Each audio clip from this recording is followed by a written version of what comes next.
the microphone working? People up here? We need to be closer to one or the other. That worked better? That's a lot of fun. That's a good one. Boy, that hurts my ears.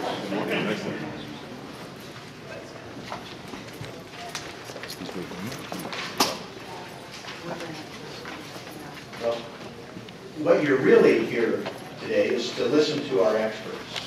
So I'll plunge in because you almost have to talk to me because we organized it. And I would like to share a few thoughts with you. And that'll give us a chance for the other folks to drift in. Then we'll have critical mass and we'll all sit back and listen to this terrific panel.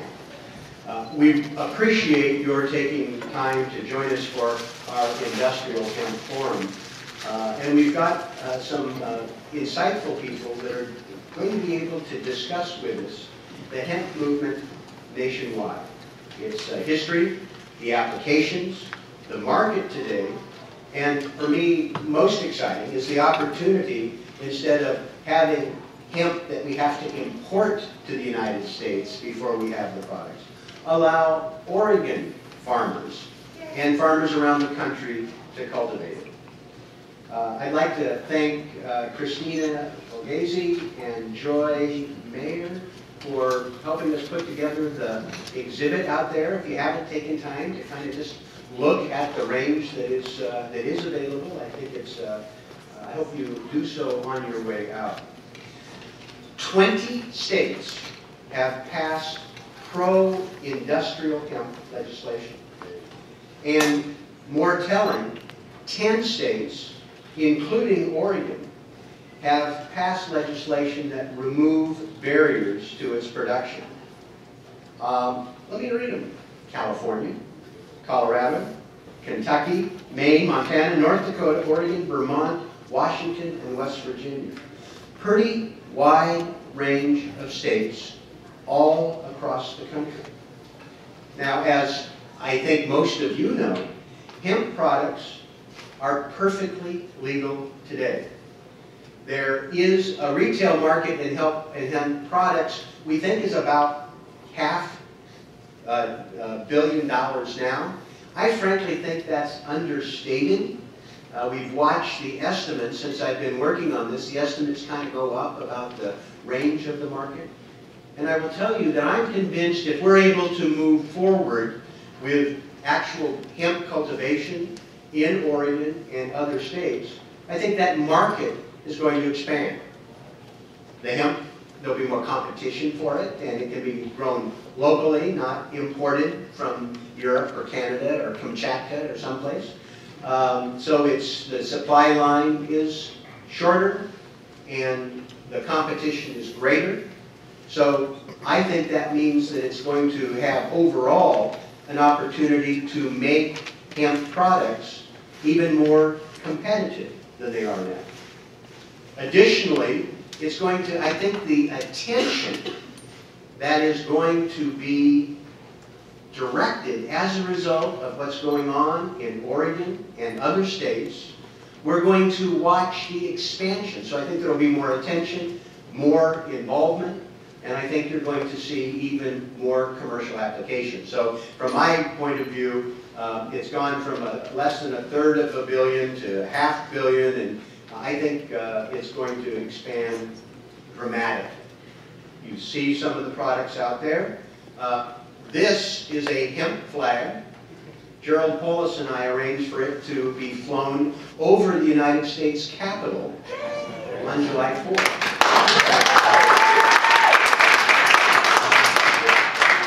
You know, it's important to clear up the misconception. Industrial hemp. Now, why don't you repeat after me? Industrial hemp is not marijuana. Right? It's not marijuana. You got to practice that in other groups. You know, it's really frustrating. There's less than 0.3% of THC. It's not a drug. Now, we can argue about outdated drug laws anyway. I mean, is marijuana really worse than heroin and meth? But that's a debate for another day. We don't need to get into it. I don't want to get into it. I want to focus on hemp. regardless of your view about other drug laws, this is not a drug. And we need to come together to help people understand that and what the opportunities are. I've been listening to people who've been cornering me for decades. Some of you have been stalking me in this room. But the point has been well taken. And so we've been working as part of a whole range of issues in Congress to get this thing off the table. Get it passed. Get it accepted. Now, part of what's interesting for me is that the controversy surrounding marijuana is going to help us sweep through some of the misconceptions. As you know, 21 states and the District of Columbia have legalized medical marijuana. Over 110 million people live in states that have medical marijuana where it's legal. And this fall, 2 states, Washington and Colorado, voted to legalize adult recreational use of marijuana. What happened is this has set up an interesting conflict with federal law. And again, not debating the merits one way or another, that's an issue. But President Obama famously said, when challenged, is the Department of Justice going to be prosecuting Colorado officials for doing what they're required to do in the state constitution, which over 55% of the people told him to do? And the president said that he had bigger fish to fry. And that's true. And so we had this statement from the administration, which was logical and a way to avoid an unfortunate conflict between the state and federal authorities. We do have bigger fish to fry. The problem was that there were 83 independent U.S. attorneys who were frying those smaller fish. So we sought and obtained clarification from the Department of Justice that they would not essentially be prosecuting people who were operating under the color of state law, and set up some conditions whereby that would be respected. Well, this helps us even more, because if you can have a regimen in these states where medical or recreational marijuana is legal, and you can do this to the satisfaction of the Department of Justice, it ought to be a no-brainer to set up a system whereby hemp meets that criteria and would not be prosecuted. It's very, for me, exciting to have that guidance from the U.S. Attorney laying out the priorities, but even more important for us in Oregon, the U.S. Attorney Amanda Marshall has stated that her position will be to rely on state and local authorities to address localized activities. And in a recent letter, we've made copies, I think, from U.S. Attorney Marshall, the department expects that states which legalize cultivation or use of cannabis, whether for industrial purposes, medical purposes, or otherwise, will establish and enforce strict regulatory schemes that protect the 8 federal interests that are identified. They will take a trust but verify approach. And as long as the state follows through in imposing those controls, it's not likely that they will be, there will be any threatened federal act, and federal action will be less necessary. Look at the actual language, but the point is, if that's the case for marijuana, it certainly informs the guidance for hemp. So it ought to be easier, more direct, and virtually no reason that there would be any involvement. And it's important for us to give clarification to the men and women who may decide to be involved, that they're not going to be interfered with. And I hope that it gives the assurance to the state. The state has been extraordinarily, I think, forthcoming on this with the Department of Agriculture and the state legislature. So we're, I think, well positioned. We'll actually have an opportunity to hear from a representative from the State Department of Agriculture today. Now, you may have noticed the last few months have not necessarily been the shining moments for the United States Congress. There have been some controversies and some dysfunction.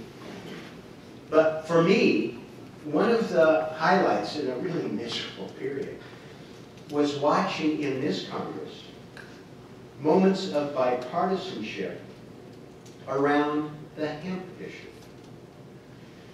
During the Farm Bill debate, together with a colleague from Colorado, Jared Polis, and one from Kentucky, Thomas Massey, a Republican from Kentucky, who has agreed to be our lead with the legislation in Congress. We offered what we thought was sort of a simple, common sense amendment. And that's always a danger sign in Congress, because those are the first to lose. That would allow colleges and universities to grow and cultivate hemp for academic and agricultural research purposes. And it passed. It passed with bipartisan support. I think it was 225 votes. And that provision is still on the table for the Farm Bill discussion we have now. And we're working for the conference committee, and some of the stuff that's going to be in the bill makes me cringe. I don't know if I'm going to be able to vote for it. But I think we're going to be able to keep this provision and be able to do something else that's very important. It's not just to give a clear signal to Oregon agriculture that it is appropriate for them to go forward if they cultivate it as they see fit. It's important to help them cultivate it. And for us to be able to do the research that OSU is capable of doing, they do amazing things there to help other Oregon industries, from the cheese makers, people who brew beer, wine, small fruits and vegetables, their forestry. I mean, they are not just American experts, they're global experts at OSU. Tremendously powerful research capacity. And now they might be able to do research on hemp in terms of how to grow it and product applications. That is a part of establishing a new element for Oregon industry. We're about to hear from an all-star panel. I think I've stalled long enough. I think we've got everybody here who's going to be here. Although, thank you, Cable Access, for being here. When you're on your exercise machine at 2 in the morning and just don't quite know what to do, and you're tired of watching speeches on the floor of the House on C-SPAN reruns, you'll be able to watch this and listen from our experts. I did want to acknowledge how helpful the Department of Agriculture's Katie Koba has been. She's the director, in talking through with her the nature of this federal partnership. Whole Foods, a leader in adapting alternative products to retail markets and helping them become more mainstream. Thank you. Hearing from Rick Rutherford, an Oregon farmer I just met for the first time from Duford, who's interested in doing a deep dive in cultivating hemp. Well, I think the stakes are high for Oregon. We want to be able to strengthen our economy, particularly what happens in rural and small town Oregon. Being able to have one more product that they can cultivate that has a number of applications, I think is a step towards helping the economy in an area that's been battered by the recession. And as we research, grow, and be able to have access to hemp, I think it's also going to help small entrepreneurs. I mean, people who have ideas for hemp products that could be more affordable and accessible. So I think it's going to unleash other areas of economic activity. So why don't we just invite our panelists to come forward, take a seat. And we might just ask each of you to just make a couple of brief words of self-introduction and then kind of launch in. We're going to ask them each to speak, 5 minutes or so to sort of lay out your perspective. But we want to have time at the end for you to ask the experts questions, because this is part of an effort that we need to do here. We want to support and encourage this process being set up with the state of Oregon, the Department of Agriculture. We want to learn from one another, and we want to inform the public so we can lay the foundation. I would like Oregon to be a leader as we move to the point where it is clearly going to be authorized under federal statute, and we are doing more for research and product development. But Oregon, once again, is poised to be a real leader, and we can't thank you enough for being here today to be part of the conversation. And if you wait 30 seconds for me to get situated so I can start taking notes, I would appreciate it. Welcome.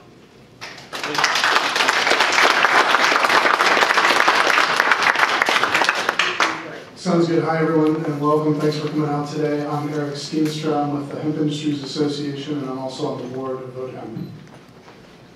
I'm Lindsay. I'm with the Oregon Department of Agriculture. Rick Rutherford, I farm wheat in Eastern Oregon in a town called Dufur, and fourth generation farmer, native veteran. My name is Errol Schweizer, Global Grocery Coordinator for Whole Foods Market, and in the national organic food industry for about 18 years. My name is Russ. I'm head of the Department of Crop and Soil Science at Oregon State University. Yeah, I want to thank you, Representative Blumenauer, for hosting this event today and for inviting us all out, and for your leadership, really, in Congress. I've been working in industrial hemp for over 20 years, and specifically on the political side of it for about the last 13 with Vote Hemp. And I got to tell you, it's been a long, hard slog. When we started this, we thought, oh yeah, we'll probably have this legalized in 5 years or something, and here we are 13 years later, and we're still, pushing hard. So it's really nice to sort of see how things are changing, and we're starting to get into the mainstream and out of the, in the very beginning, Ron Paul was our first co-sponsor of a hemp legislation. Interestingly, he did it at the request of Ralph Nader, believe it or not, anyways, nobody really wanted to work with Ron Paul back in 2005. I think you may have been one of our first 10 or 15 co-sponsors back in the day. But in any case, I also want to thank the entire Oregon delegation, because really you guys are very fortunate here. You have a lot of leadership here. Senator Wyden has led in the Senate. Everyone in the delegation is, with the exception of Representative Walden, is a co-sponsor, and Representative Walden did vote for the farming amendment that was on the Farm Bill. So Oregon has been a real leader state on this issue. I also wanted to mention, just recognize Senator Brzezinski, who's a state senator here, who led here in the state legislature and got hemp passed. He put the bill up a number of times, I think at the request of Carolyn Moran and maybe Jerry Shapiro down in Eugene. And first it took 2 or 3 sessions, never got through. But in any case, he finally pulled it off, and so that's part of the reason we're here today as well. Oregon being one of the 10 states that actually has it authorized under state law. And then, as Representative Blumenauer mentioned, this memo, this is really fantastic, because we've been working for years to get the Justice Department to take a look at this. Other states have tried to approach them about this, and this is the first U.S. attorney to make a public statement on this, and this is huge. So, we're very excited about this, and this kind of opens the door for the Department of Agriculture and other officials here in the state to say, okay, now we've got a clear guideline for how this can work and what we have to do in order to make it possible for farmers to grow hemp. I will just reiterate a couple of things. The Farm Bill amendment that passed was not only bipartisan, but we had 63 Republicans and 162 Democrats. I don't think you can find too many bills that are passing the House right now with that kind of a bipartisan support. It was incredible, and we were just really thankful for the group that brought that forward. And but I do want to emphasize that this is only a first step. This research amendment is only going to, it's going to crack the door open, but we have got to get, we've got a bill in the House, HR 525, and a bill in the Senate, S359, and we have got to get those bills passed and get this put permanently into law so that hemp is no longer confused with marijuana and farmers have a clear path to grow it. Because even with this research amendment and this memo, we're still in a quasi, legal situation, and it's going to still make it difficult for farmers to go forward. So just a couple other things real quick I'll mention. The Hemp Industries Association is holding a conference in Washington, D.C. next weekend, the 17th and 18th. And if anybody's interested, you can go to the HIA.org. We'll have a lot of speakers there from different areas talking about industrial hemp. We're also doing a lobby day on the 18th where we'll be going to the Hill, meeting with our representatives and really pushing for legislation. And then finally, I wanted to mention Hemp History Week, which is an initiative that HIA has been doing now. This will be our 5th year. And Hemp History Week for 2014 will be the 2nd through the 9th of June, and it's at hemphistoryweek.com. If you always want to get involved, we have opportunities to do local events, get involved. A lot of the stores are involved. Whole Foods has been a great supporter of this. And so anyway, with that, I'll pass it along to Lindsay. Thank you. Well, I feel like Congressman Blumenauer kept saying experts on the panel, and I certainly don't feel that I should be put in that category. But we are navigating the waters at the Department of Agriculture and looking at developing rules. And so we're very interested in learning from those that have experience in industrial hemp and how we can make the rules here in the state common sense and work for farmers and handlers. So I'll just give a little overview of the history, kind of where we are in Oregon. Senator Przanski's bill, as Eric mentioned, passed the Oregon legislature in 2009. And I think we've talked about it, and most of you in the room are familiar. The Department of Agriculture did not move forward at that time in promulgating rules because of the quasi-legal status. There was some concern that given the Controlled Substances Act and the need for a DEA permit and the illegality in most cases for you to grow hemp, we didn't want to be licensing farmers to be able to grow it if it was putting them in jeopardy under federal law, as well as us as the state agency. So when the Washington and Colorado electorates passed their legislation last year, we put together an internal team to start looking at if we had medical marijuana. We have medical marijuana in Oregon. If we had marijuana for personal use that would be legalized in Oregon, would that change what we could do? And then we saw the August 29th Department of Justice memo that Congressman mentioned that had how states can move forward and the 8 kind of principles for a robust enforcement system that the Department of Justice would be expecting. And so we've looked at that, and we've been looking at moving forward. And so where we are now is we've kind of developed a rules advisory committee. Like I said, well, in any legislation that we do, or not legislation, sorry, in any rulemaking that we do, we always want to make sure that it's going to be applicable and common sense for the actual producers and handlers. So the Oregon law focuses on licensing and permitting of growers and handlers. I brought a copy of it, but I don't know, most of you have probably seen it. And I can certainly provide copies if you guys need it. But the essential elements of the way the Oregon statute reads is that it asks the Department of Agriculture to license on a 3-year basis growers and handlers of industrial hemp. And so what that means is, obviously growers I think is a self-explanatory piece, but handlers would be the first handler, the person who would be receiving the raw agricultural product and processing it. As the Congressman mentioned, processed hemp products are legal for interstate commerce, and there's not an issue there, but it's the seed going to a processor who can process it for oil that would have to be licensed.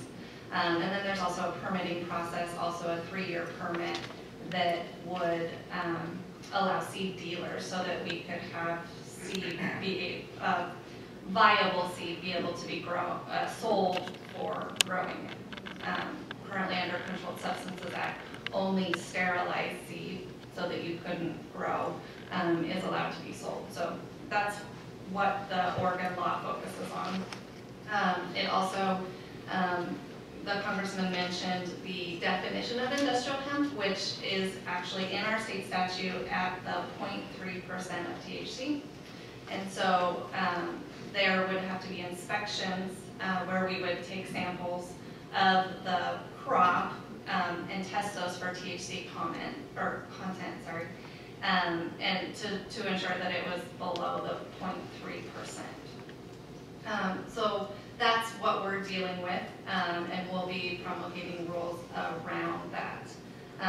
The rules will kind of focus on application for licenses, what we need to get in order to issue those licenses and permits, the inspection procedures, sampling procedures, how often, at what time in the growing process would we need to do that.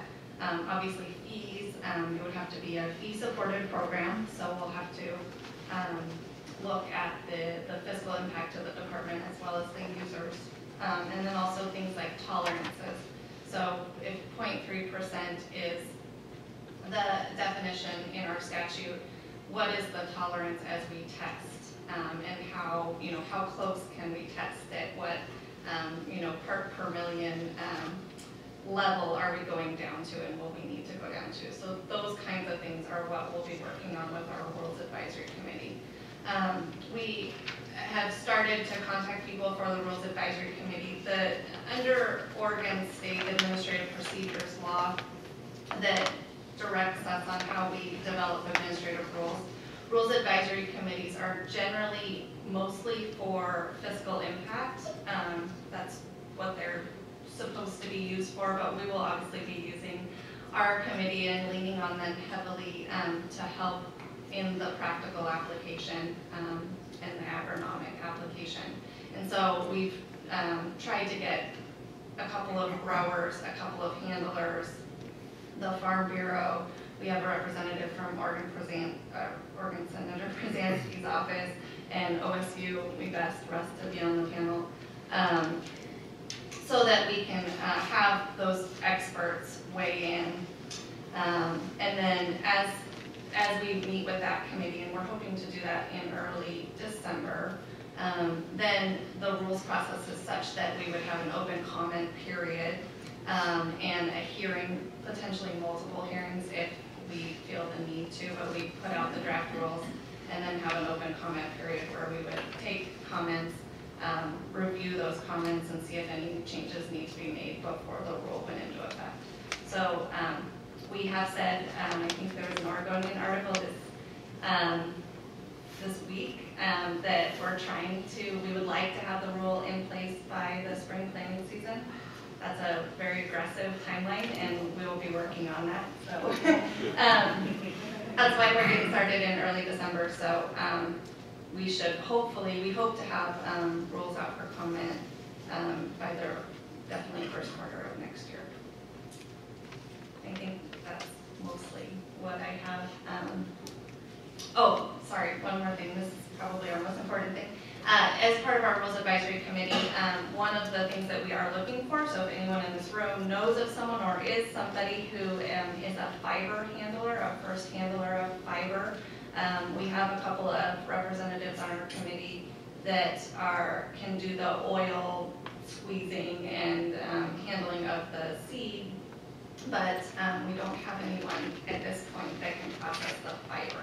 And we'd certainly like to hear that point of view because there's a lot of fiber, as we know, that'll be produced. So I will, great, I will talk to you hopefully after the panel. Thank you. Yeah, wonderful. I'd like to offer my thanks to Congressman Blumenauer and his staff for having me on this forum and for having this actual forum and for all of you folks to come down here and check it out, because the more information we get out about hemp and what a fabulous plant it is and what it could do for the economy of Oregon, one, and for the economy of the United States is just tantamount. It's very important. I am not necessarily an expert by any means, but I have educated myself on hemp because as a wheat farmer, what we traditionally do is we grow one field 1 year with wheat.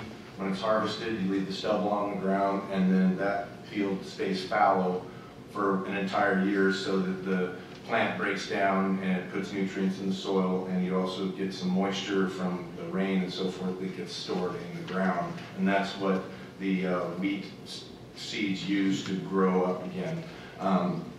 We found out that hemp is a fabulous rotational cash crop that you can be growing in this field 1 year and you have wheat in the other, and then you swap them back and forth. It works very well as a natural herbicide because it grows a lot faster than the weeds do, and it crowds them out essentially. So you wouldn't have to use quite as much herbicides as you would with the traditional wheat that we do right now. And I would rather not have to do it. But there's a lot of weeds and stuff that are very aggressive. There's thistle and like morning glory and things that just will take over a field really quickly and you lose your yield. We had our first hemp harvest in the United States in over 50 years in Colorado. That was awesome, and I hope to be able to do that myself. And I have to ask the question, well, why can't I myself grow hemp? And that question is that some years ago, some very moneyed interests, the Hearst family, the DuPonts, the Rockefellers got together and they came up with a thing called the Marijuana Tax Act. At the time, people referred to hemp as hemp, and so when this legislation was going through, they changed the name to marijuana so that the hemp farmers were like, well, I don't know what this marijuana thing is, and so they didn't get involved in it until the last minute. Well, it was a little bit too late, and they were pushed out to the point where they couldn't do it anymore until they started the Hemp for Victory process during World War II, because we needed to have ropes and canvas and a lot of things to use in the ships and to fight against the Axis powers. And one of the reasons why that is because hemp is one of the strongest plant fibers known to man, and it's very resistant to seawater. So seafaring peoples of the world have been using it in their ropes and their canvas and their sails for years and years and years because it lasts a long, long time. As a matter of fact, they found ships at the bottom of the Mediterranean Ocean that have been down there for 2,000 years or more, and they have hemp fibers on there, and when they bring them up, they still can identify them as hemp fibers because of its fabulous resistance to seawater. And so I think that it would be an amazing thing for us to be able to actually farm it here.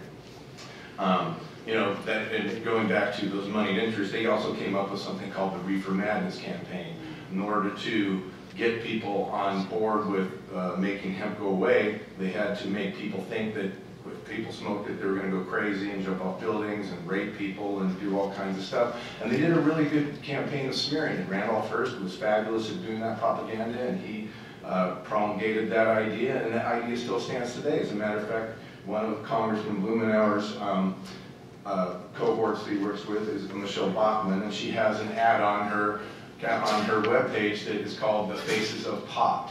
And what they did is they took the Faces of Meth Lady and said she was a beauty queen, and then 2 weeks later, look at her after smoking pot, and she just has this melted face. And so it's just silly that a lot of people still believe in that stupid idea of what hemp or marijuana would do to somebody if they smoke it. As a matter of fact, my father used to make jokes about smoking rope, and his buddies would laugh, and I would be like, what's smoking rope? I don't understand this. And I later found out it's because ropes are made from hemp, and hemp was associated with the things that are intoxicating, which it is not at all. So the other thing I know about hemp is that it is one of the most easily digestible plant proteins known to man. And there are no known allergens to it. So you can eat it, you can put it on your body, you can do all kinds of things with it, and it's really fabulous. And I think that, again, we should be able to farm it in the United States. I want to be able to farm it as soon as possible. We're, of course, going to have to do studies because we don't know what strains are going to grow in arid areas like Eastern Oregon. Dufur doesn't get a lot of rain. So the moisture that comes out of the sky in the springtime and in the wintertime, that's essentially what you get to irrigate your crops with. We're also in an area where you don't do a lot of irrigation from the ground unless you're growing something like alfalfa.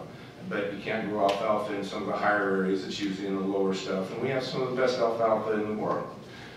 But, you know, I'm partial to it.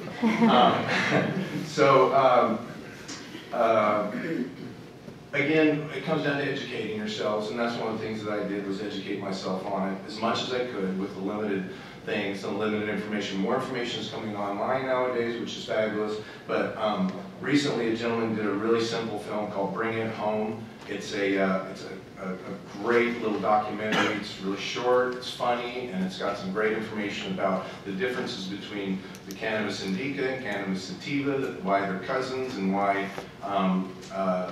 we should be able to tell the difference between the two. So if you guys could get a chance to look at that, I don't know where it's on Netflix or whatever, but you should be able to find it someplace. But it's called Bringing It Home. It's on YouTube. Yeah, YouTube, there you go. It's actually being played out there on the laptop. I don't know if Perfect. So I urge everybody to watch that. So yeah, that's all I've got there. I do want to say one thing. If Monsanto gets a Protection Act, why don't we have an Oregon Farmer Protection Act? Check us right out.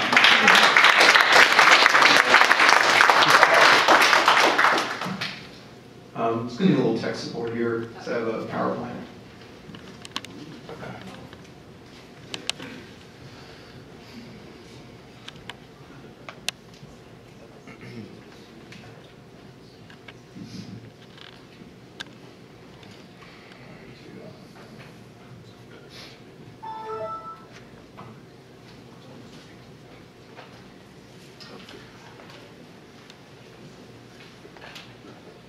Sorry, they gave me the option of doing a PowerPoint. I said yes.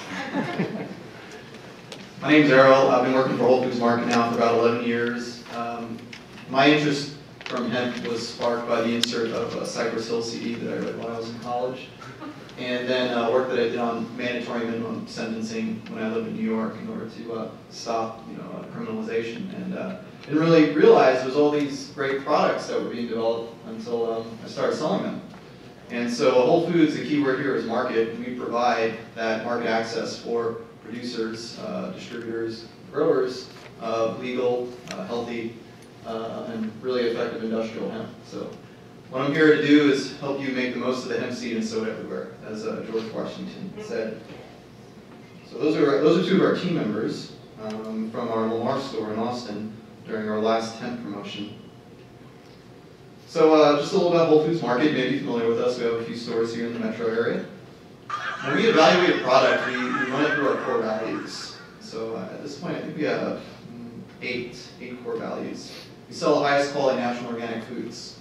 Does hemp qualify? Yes.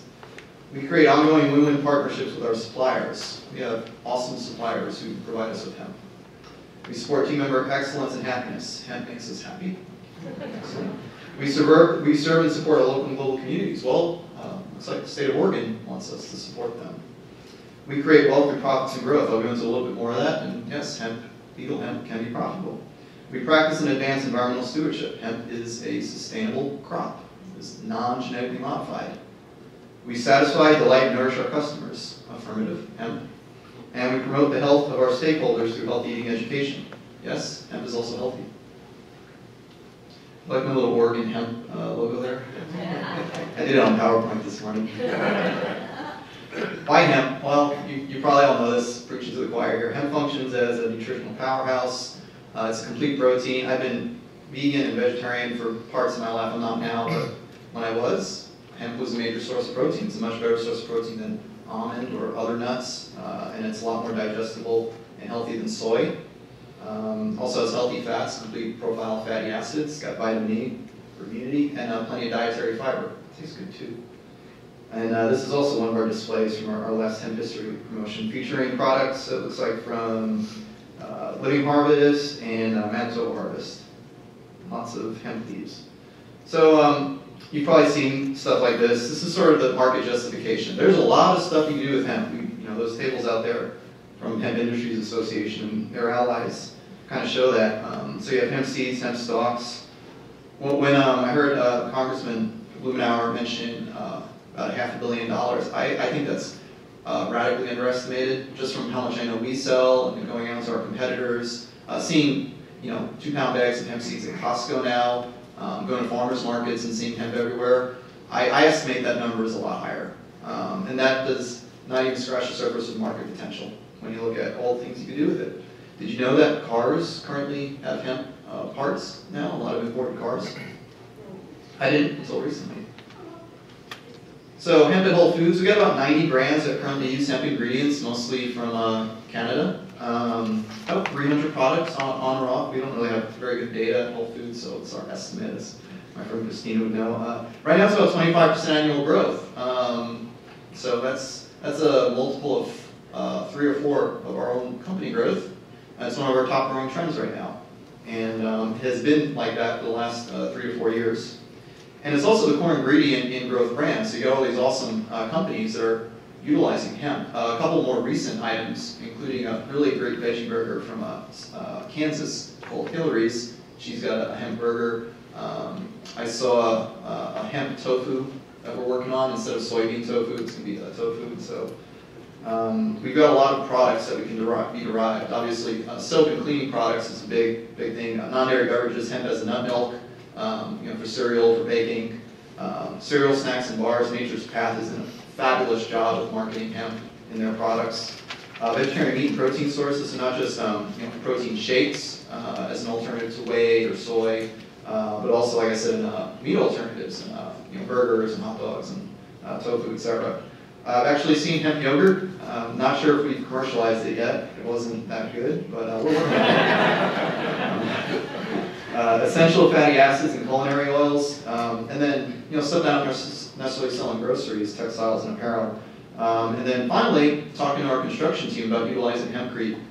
We actually did a promotion on hemp as a concrete source in Colorado this summer during our Hemp History Week. And they were showing off, it's like cinder blocks made out of hemp. I had no idea. So see, these are some of the brands that we've worked really closely with. I think we're doing Hemp History Week promotions now for about 3 years, and every year I think we've gotten better at it. It's a big thanks to Christina Volgesi and the Bronner's folks, but also these other brands, Living Harvest, Manitoba Harvest, Nature's Path, and Nutiva. And that is a display. Like they say, everything's bigger in Texas. That is a Texas-sized hemp display out of the Bellaire store in Houston. Really great grocery team leader there, who really gets behind the stuff. And this is a picture from the USDA. I believe this is in Arlington, in Virginia. Those are hemp stalks. And so I can't wait to go visit Rick's farm to see him standing by with all hemp stalks in his ear. Yes. Rick, I'd like that exclusive on your products. Talk about that. So it's 2013, our Hemp History Week promo, about 880 events. This is more than even just Whole Foods. Up to 300% sales lift. I don't want to bore you with numbers here, but I think we did over $1 million in sales in like 2 weeks on hemp products that included hemp. And then all the other stuff that you guys heard today, about 20 states, 10,000 signatures. It's growing, it's going to happen. And then internally, we just did a lot of PR. We, the last 2 years, have had some really good blogs, social media, in-store signage, marketing, demos, a lot of customer engagement. Folks really get behind it, really excited about it. Our team members building displays, doing demos, and talking to customers about all this stuff. So it leads me to say to you folks, what the hemp are we waiting for? And that is I don't know if you call it a sprig of hemp from Colorado. I did get to attend the first ever legal domestic industrial cultivation of hemp in southeastern Colorado. It was an incredible experience, and that hemp did taste good. So thank you so much. Right on.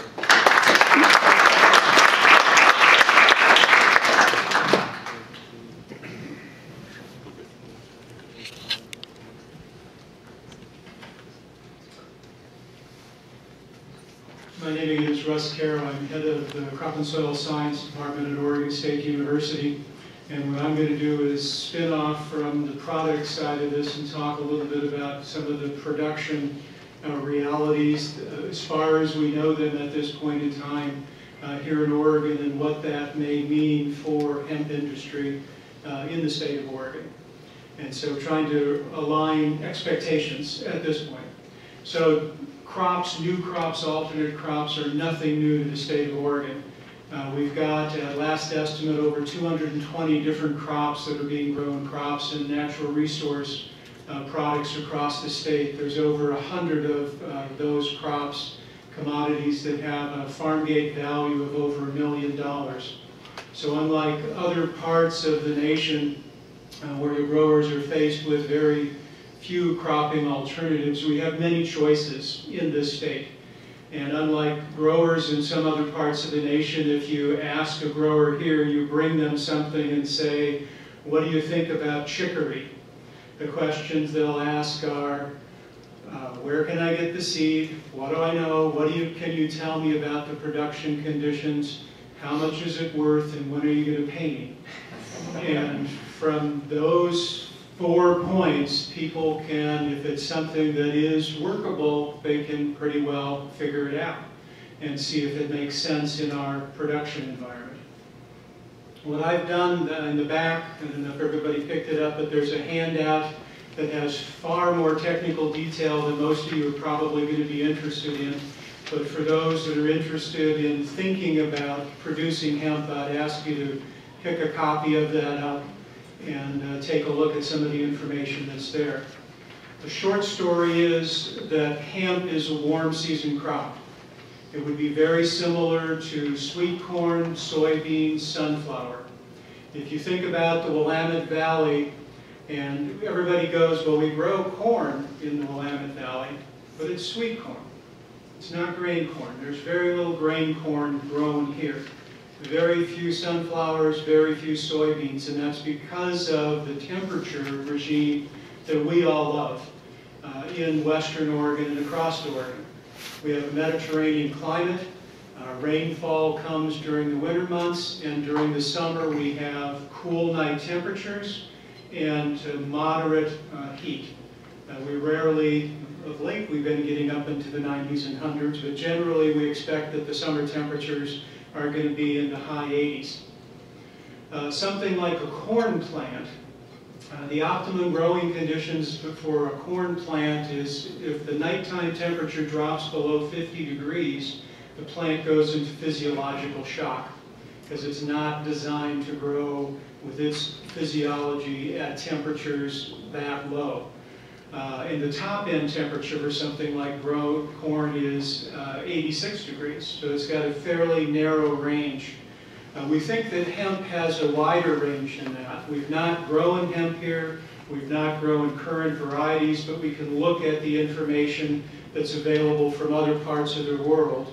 And what we find in most plant biology, plant physiology, is that you don't change the plant significantly.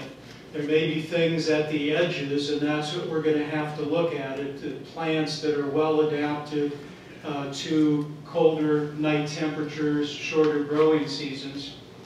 But at this point, looking at the information we can find from both Canada and from Europe and trying to translate that into an Oregon context, we're going to be really hard pushed to grow seeded hemp here in the Willamette Valley.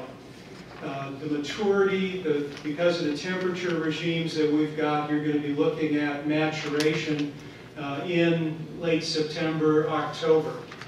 And if you're trying to mature a crop, dry a crop down, you know what late September and October is like. Fiber crop may be much easier.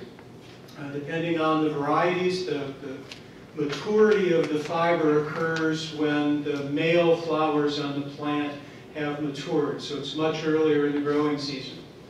And there you'd be looking at things in July, August, which make much more sense. So we may be able to easily grow fiber crops. The seeded crops, getting both seed and fiber, may be more difficult. And then the other thing we have to think about is we enjoy our dry summers, but if you're trying to grow a crop during the summer, actively grow that crop as industrial hemp would be growing, you're going to need water. And if you think about the corn, the green beans, the other crops that are out in the valley in the summer months, they're being irrigated. And so you're going to have to figure out if you're going to grow the crop on a large scale, where are you going to get the water from? And then the question that other large commercial, the current large commercial growers are going to ask is, what's it worth? What are you going to pay me? And they're going to look at the production economics of that. Do I put my water on green beans? Do I put my water on sweet corn, which are very high value crops, versus something like hemp? So there are, we need to think about some of those possibilities. There are other parts of the state we very successfully grow corn in Hermiston, Ontario. You're further inland, they still have a Mediterranean climate, but those are heat pockets, as is southwestern Oregon. So we very successfully grow corn in the Hermiston area. They set national yield records for 300, 325 bushel corn. So you could grow hemp in that environment very easily. But you're up against 300 bushel corn at $5 a bushel at this point. You're up against potatoes, carrots, green beans. So again, the growers there are going to look at what does this crop bring me versus the value that I'm going to get out of it. In Rick's area, we have grown dryland corn in parts of the Columbia Basin. There's an experiment station called the Morrow Experiment Station, and they've grown dryland corn for the last 4 or 5 years. And they're getting about 35, 40 bushel corn. You may have seen some of that Brian Tuck had out. But again, if you're getting 300 bushels in the irrigated area and you're getting 35, 40 bushels in the dryland area, again, align expectations for what you're looking at as far as yields in those possible situations. So I guess as I think about this, we can do anything on small scales. If somebody is interested in growing a crop, in this state we've got a pliable enough environment that you're going to be able to grow what you want. You're going to have to figure out where you get the water from. You're going to have to figure out how you can plant it early and what you can do as far as protecting the seed so that you can get it planted and capture early season growing heat units. There are ways you can look at it, but don't assume that you're going to be able to immediately, once we've got it legal to grow, that it's immediately going to move out into large-scale production. So think about those things, align expectations appropriately, and we'll be in good shape.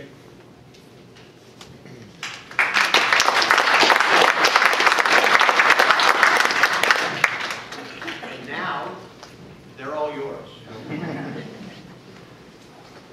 Just identify yourself and make your comment or question. My name is Tony Stacy. Rick, we have 2 things in common. I'm also a native Can we veteran just give you a microphone so that it'll be picked and up a on? farmer.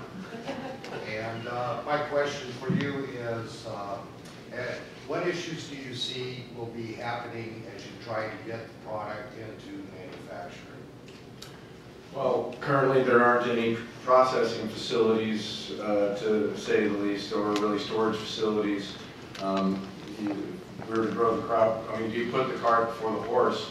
We have to, is the market there? The problem is going to be, it hasn't been grown in the United States in over 50 years until just recently. Who are the people who are going to be there going to build the facilities? Are they going to want to invest the money to have a retting facility? And retting is when you break the stalks down to get the hull out the inside of it and then use the fibers depending on what it's going to be used for. So hopefully there'll be people out there that will see the future in it and they will want to invest in it, or maybe the money will come from the federal government so that we can get this going and make an alternative type thing to help the economy. That's, I think, going to be the issue, the biggest issue. first we have to learn which strains are going to grow best in what regions. As Russ said, hemp grows all around the world, so we'll have to find the strain or variety that works the best in our climate. Hopefully it'll work. I don't know if it will work. It possibly won't. Well, we'll move on to something else, but I'll do my best to further it around the country so that other people where it can be grown can use it. So it's just that infrastructure thing has to be put in place, and that's going to be, I think, the biggest hurdle. Yeah, just one other thing on that too. I think that the other side is the farming side as well. You know, the companies that produce equipment for farming here in the U.S. haven't had any demand for hemp, and so a combine for hemp is going to be a little different, and they might have to make some adjustments. There's going to be some need to invest both on the on the harvesting and processing side. And I know that in Canada, for example, they've been working on getting fiber processing up and online. It's a lot more expensive to set up a full fiber processing line. And there's several companies that are looking at creating biorefineries, but it's taken a lot longer. So the seed side is probably where the market could move a little more quickly. It's easier to harvest the seed and it's easier to process it. So fiber might just take a little bit more, but it is going to take some people with vision and some money to come in and make all that happen. Yeah, well, on a second note though, I did speak to a gentleman who farms hemp in Manitoba a few years back at the Hemp History Celebration, and I asked him what they use to harvest their hemp with, and he said we use a wheat combine. And I was like, oh, that's amazing because we grow wheat. So we'll do that with it. Well. Hi, my name is Chuck, and my question is about what defines hemp from marijuana, and the problem that Oregon might have to have such a narrow, limited definition of hemp as being a 0.3% of THC, and literature indicates that medical marijuana is defined as 17% THC. 0.3 is so narrow. Is the market potentially crippled, and are farmers practically limited by having such a narrow definition of hemp? And ought hemp be defined as 5, 6, 7, 8, 9, 10% THC, and so the federales don't hammer anybody for having, so that the farmer can in fact explore a range of seed type? Because apparently, if you just say 0.3, then your market's limited to whoever's generating that, which could end up being Monsanto with their now copyrighted type of seed. And aren't we in a pickle, really, to limit to 0.3? And isn't there, doesn't the Department of Ag need to be pushing the feds to kind of mellow out and allow a broader definition? So the 0.3% of THC definition is actually not in federal law. In federal law, they don't define industrial hemp from cannabis, as we've talked about. However, it is in our state statute. So as the Department of Ag, it would have to be a legislative action, not an agency action.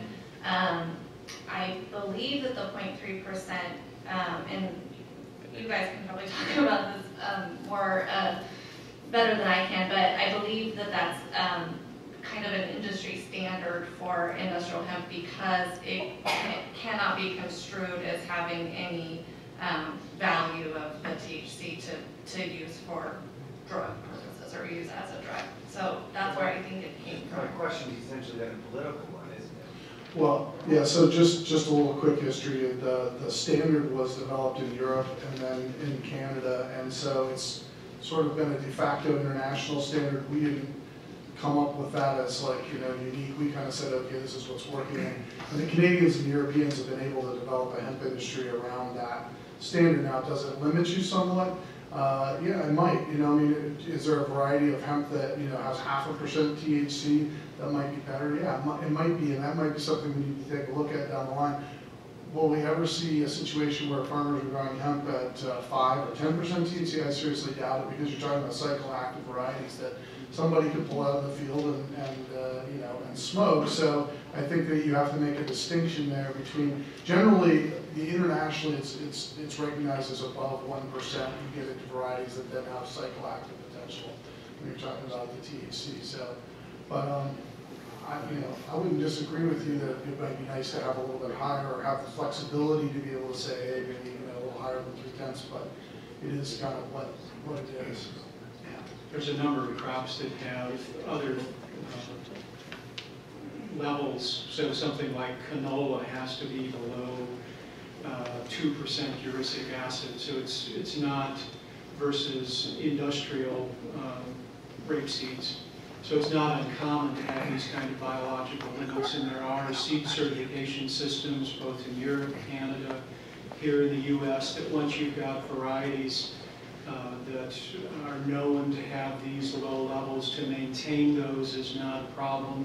You can do crossbreeding among the varieties that are low in the THC levels, and you should be able, there may be the occasional variety that would be useful or may have some useful characteristic. Through traditional plant breeding, you can oftentimes take something like that, breed it into your low lines, and breed something that has the new characteristic using standard breeding techniques.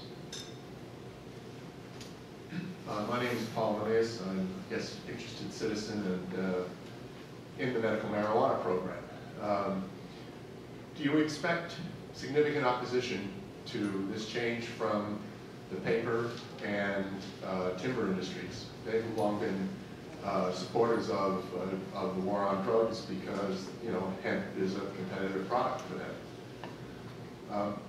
That's one question. Second question is, when I lived in northern Illinois before I moved here, there was still acreage, and some of it on state parkland, of hemp fields that was left over from World War II. Do we not have any research data on growing hemp from those years that might help us as we look at this new era of gloriousness? To answer your second question first, we do actually, the picture that Errol showed of the 15-foot tall hemp plants in Arlington, that was actually a USDA researcher named Lyster Dewey who grew hemp in Arlington Farms, which is now where the Pentagon is located in Arlington, Virginia. And we've actually got his diaries. He had published a lot of research on it. So we have a lot of historical stuff, and I noticed that Rick has a great book here too by Chris Conrad called Hemp Lifeline of the Future. There's some other books out there. It's not super technical on the growing side, but there is a lot of historical information out there on hemp farming. And, there are bulletins. There were the USDA and other states did research bulletins back in the 40s. So that kind of information is available. Unfortunately, there was a USDA Ag Research Service breeding program in Wisconsin, had been here in Oregon, down in Corvallis and Albany, and they pulled it out in the late 1930s and moved it to Wisconsin because conditions were better there. Unfortunately, as we went through this whole craze in the 40s and 50s, they dumped all the germplasm. So historically, where material was put into a national germplasm repository, there's none of that present these days. But there are international seed sources. How about the political opposition from the paper and timber industries? Well, that's always been there. I mean, I've never seen any sign of it. There's not any lobbyists for those industries that I'm aware of up on, coming up to Capitol Hill saying we got to stop this hemp thing. I don't know if Representative Blumenauer's ever heard from anybody other than the DEA who's opposed to this. So that's as far as I know. It's not significant. There's no significant opposition there. There's a fair bit of research going on looking at the hemp fiber as an additive to wood products. And so I think from a materials use standpoint, fiber boards and other things, there would actually be interest from the wood industry in cooperative efforts because of the unique characteristics of hemp fiber. My name is Michelle Safian. I have 3 questions. I don't know how you'll answer them, but if you've already, I don't think you've already answered them exactly. First one is, what is the process of sterilizing hemp seeds? My understanding is sterilization requires irradiation. Would that be a necessity in order to make sure that the seeds could be grown and yet not be used for medical, recreational purposes? That's a good question. So there's 2 ways I know of that you can sterilize hemp seed. There may be more, but it doesn't necessarily have to be irradiation. It can also be like a steam process where it basically would kill the viability of the seed. But I think what, if I'm not mistaken, Oregon Department of Agriculture is talking about, they would authorize processors who could take live seed and press it, and so you wouldn't have to sterilize it, because sterilizing would be not beneficial for the seed. You know, the oil would not be, be in better shape if it was not heated up or damaged in that way. Well, I know hemp seed is one of the primary seeds in bird feed. You see it all over the place. People don't even know that, but it's sterilized seed that's brought into the country. It's the only way you can bring it in. If it's sterilized, it won't grow. And if you take a handful of all, most of those seeds in there are hemp. It's been the best fish food for 3,000 years. Sure. My next question is, does the percentage of the THC in hemp affect its various uses? It is 0.03%, I believe it was, the highest level and the best usage level of hemp for industrial purposes, or is it somewhere above or below that? There's no real research that anybody's done that I know of, or it's published research that says, okay, we tried to grow varieties that were 2/10, 4/10, 6/10, 8/10, so we wanted to see what the results were. So it's a real, there's some people that have said that they think maybe higher THC varieties might, have some advantages. I don't know. It's something that needs to be, could be looked into. But there's no evidence that we can't produce good quality hemp seed, good quality fiber from the varieties that are within the limits that are, they're having no problem with that in Canada, and that's what they're doing. And my last question. Probably Mr. Karow would be more able to answer this. It's when the variety uses of hemp increase each bushel value, and you know how profitable Colorado's hemp crop has been.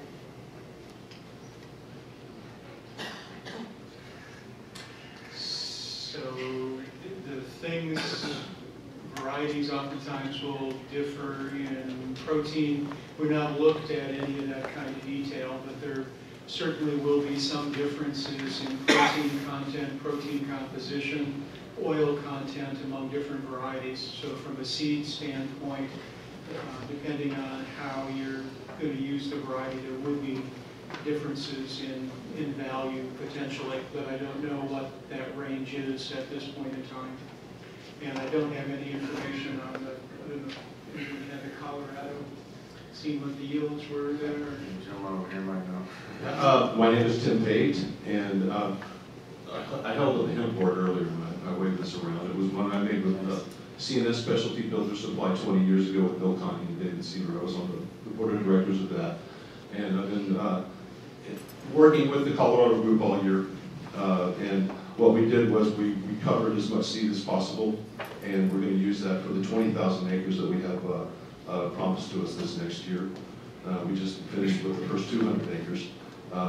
With the biomass that they came off, that some of it's still in the field, and so it may or may not be recoverable. We will be using that for research and for the production of hempcrete is what we're expecting for the rest of that.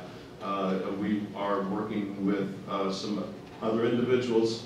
We really don't have anything we can announce currently, but we may, within 48 hours about some plans. So things are moving along. I appreciate all the free advertising you can get in our organization all day. And quite frankly, we are very, very interested in all the things you were saying. I live here in Portland, and I've been involved in Oregon for a long time, but we weren't growing hemp here, so I had to go somewhere else. So forgive me, but I'd rather do it here, and I'd rather do it in Washington. And so one of my questions is an obvious one, especially with the federal official here, is that if I do grow it in Washington and I want to transport it to a hemp plant in Oregon because I don't want to build two plants right across the river from each other, would that make me a transporter of Schedule I drug material and subject to federal prosecution? I think that's going to be an important question for people who will be handling this stuff, as I intend to do, as much as I can get.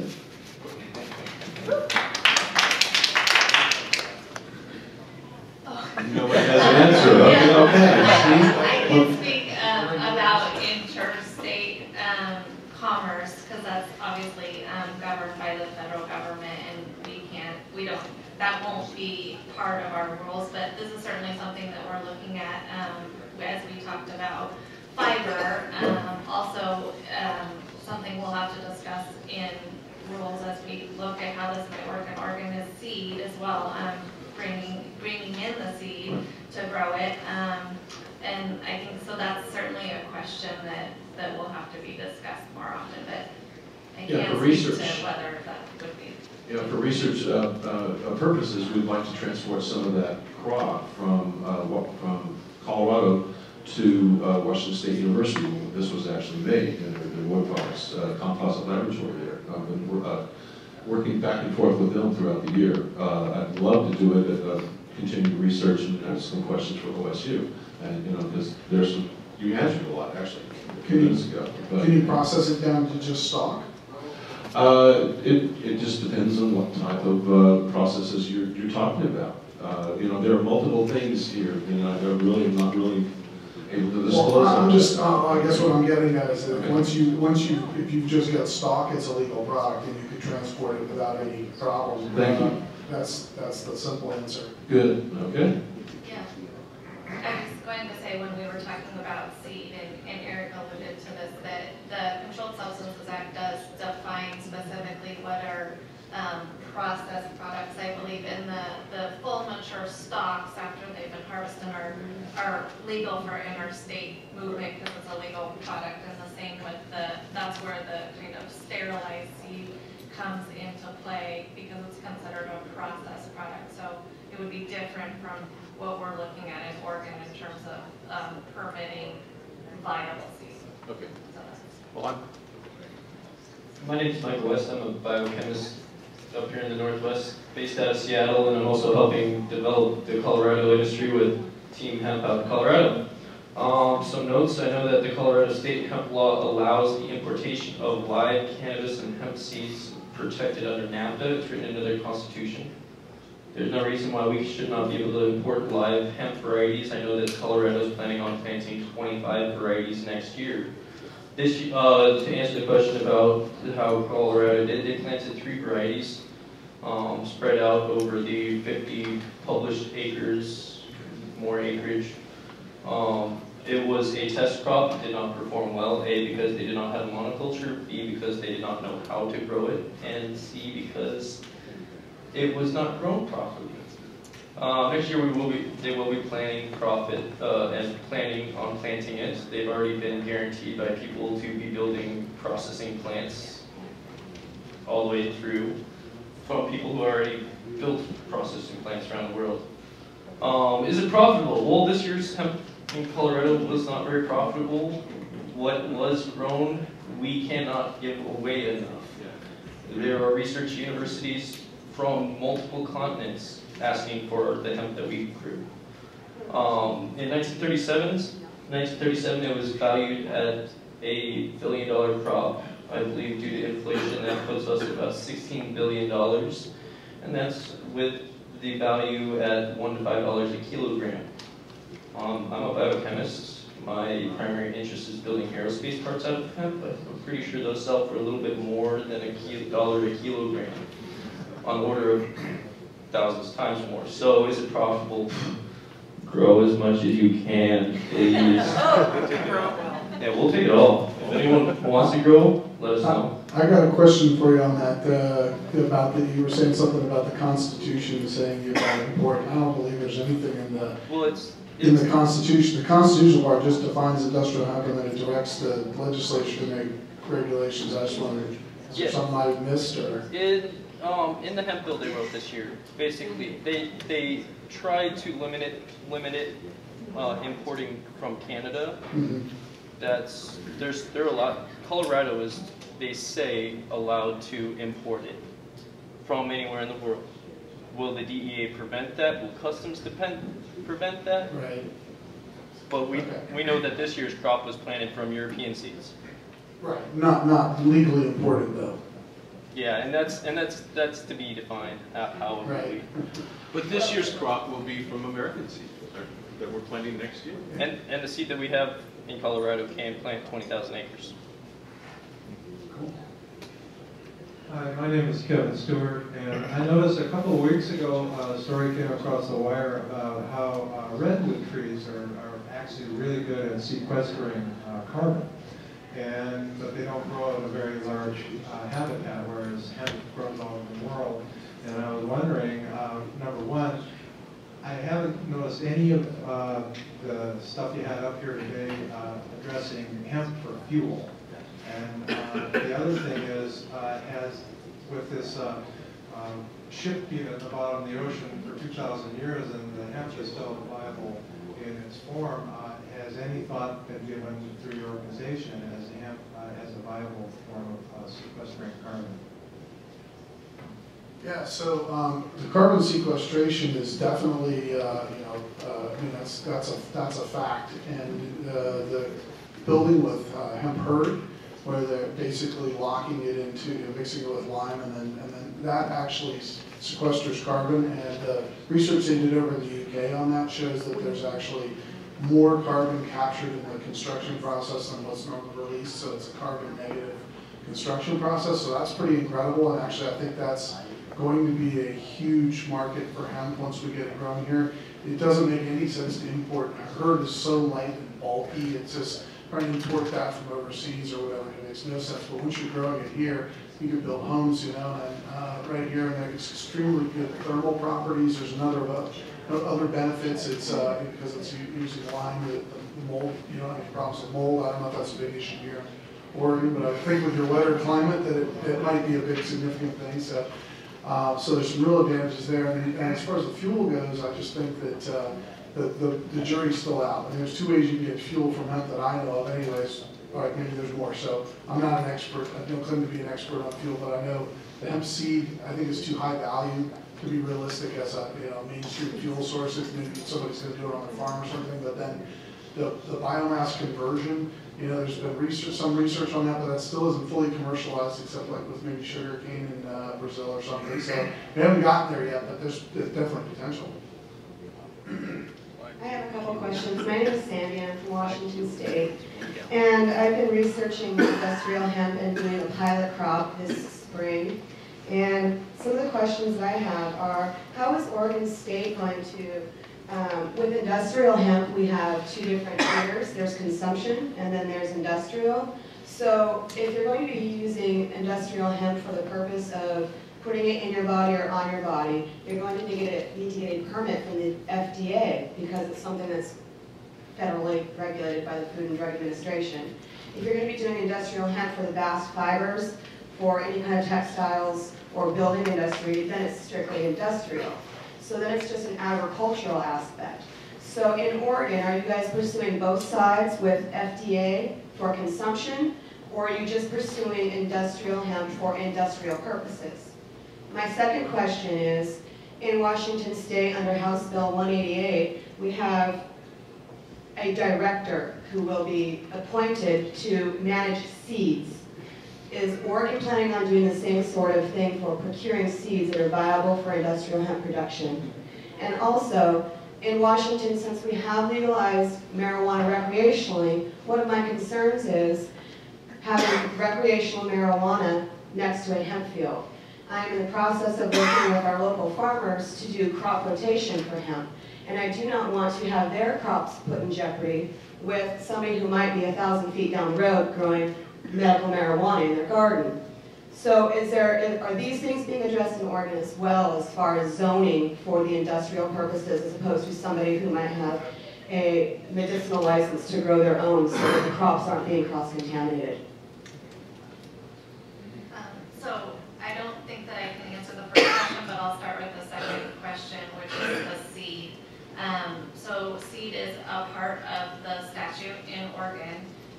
And it directs the Department of Agriculture to write rules about the handling of seed, as well as the growing and selling of seed. So we have regulations already in Oregon, actually, for seed dealers. Any agricultural or vegetable seed producer or dealer has to be licensed by the State Department of Agriculture, and that will fall under a similar licensing process. So that will be something that will come out in the rules as we develop them. the third question, I'm sorry, was about potential cross-contamination. And we have OSU sitting on our panel, and we'll hope that they can give us some guidance there. Because the statute sets the limit at 0.3%, that's one of the things that I mentioned we'll have to talk about. What are the tolerances and how we will determine that. And we don't know, I don't think, I've seen some research or heard that the cross-contamination, having two fields next to each other could actually damage potentially both, not only you know, the THC level that you might be shooting for medical purposes, but also keeping the other one under 0.3. But I'm not a researcher and don't know that. So it will certainly be something that we'll have to look into. I don't, right now, the statute doesn't direct us to have control areas. We'll have to work through that. That's gets into quite a bit of different other laws in terms of right to farm and that kind of stuff. We do have the Farm Bureau sitting on our Rules Advisory Committee. They're usually involved in those right to farm issues, and so hopefully they can advise us as well on that issue.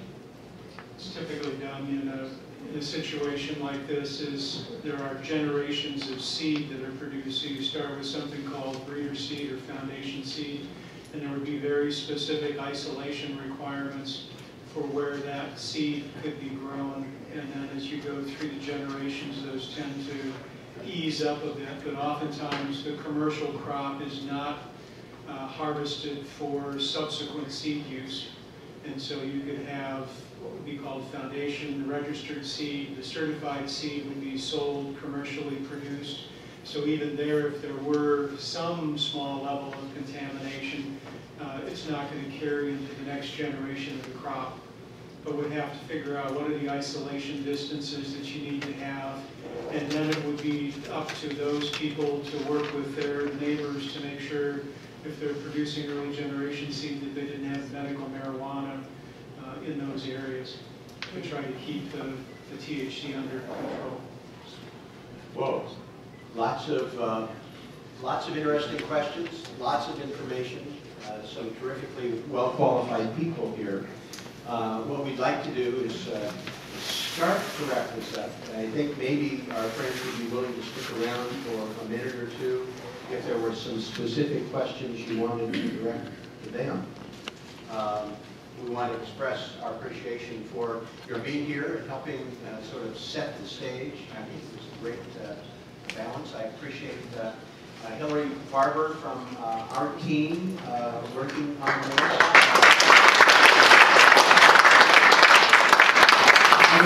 We anticipate that there will be more opportunities both on the state and the federal level, and make sure that we have, if you want to be up to date on what happens, we'll send out periodically some email notifications. So just sign up to be and indicate that you want to be involved.